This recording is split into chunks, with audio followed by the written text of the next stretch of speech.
So I'm looking at the assessing the impact of wave exposure on top shells. So mainly a focus on Trichoidea and Littorinoidea around Cornwall, and I'm hoping to build up a comparison between exposed and sheltered rocky shores. The aim of this whole experiment is to assess population migration throughout the season, so in areas high and low wave energy. So I want to try and find out, compare the two.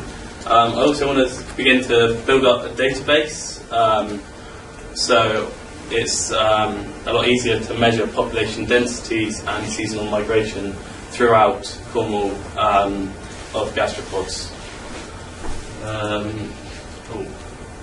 And in association with the University of Plymouth, found a couple of studies relating to gastropods on the rocky shore. So hopefully they'd be interested in a collaboration or something. My main associated research, they're both on the common periwinkle, so Littorina, Littoria, and the top one by Gendron is the most interesting. So that relates to the migration of the limpets through the seasons, but it's more, he found that it was more to do with the fact that they will migrate downwards towards the sublittoral zone, but only because they have extreme temperature differences. So whereas their average is about 2 degrees C in the winter months, we have a much more mild climate. So I'd like to try and isolate that variable that temperature influences migration, whereas I want to find out if it's wave exposure really. So I'll be comparing different sites.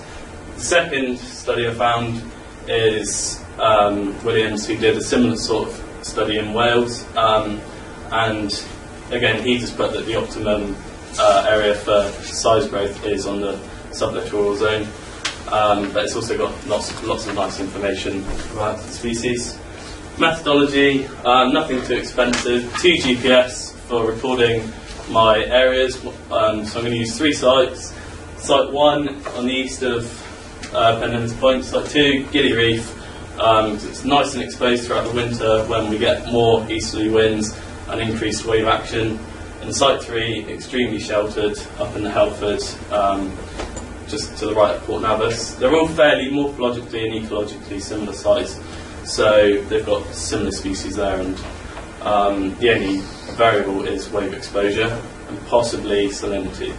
But yeah, cheap materials, all I need is GPS, 1 backup, tape measure and enamel-based paint for recording my gastropods. So it's a modified Peterson mark recapture experiment. I go there, mark out my zones, and then every top shell that I find in each zone will be marked with a spot, a colour depending on where it is, and then I'll revisit these sites every 2 weeks, and then I can record. So it'll hopefully look something like this. This will be my zone, for zonation, and then this is hopefully what I'll build up to, a clockwise marking system. So I'll have green for the upper shore, yellow for the mid, red for the lower shore, and then I can easily track any progress that the top shells will make down the zone. Ethical review, obviously if I'm marking loads of gastropods with bright colours, they're going to be a massive target for predation. So the main way I'm trying to get around that is mark as many as I can, so that even if they get eaten, I've still got a few left that I can measure, hopefully. I was looking at marking the bottom of the shells, but then life becomes a lot more difficult when you go to pick them up and try and find them again. So it's one of those unavoidable genocides of eating top shells. Schedule of operations, little Gantt chart there. It's going to be recording throughout the winter, so it's about 5 months of fortnightly recordings to coincide with spring tides, when I've got the maximum amount of rocky shore to measure. Little risk assessment there. It's quite basic, but that's literally the main things I'm worried about: slipping on rocks, and if we have extreme weather in the winter, in which case we'll have to possibly postpone recordings. And my contingency plan is looking at new shell selection in hermit crabs. So what affects them, different environmental conditions, and there we've got a nice picture of a hermit crab with a Lego shell. But that's it. Thank you if you've got any questions.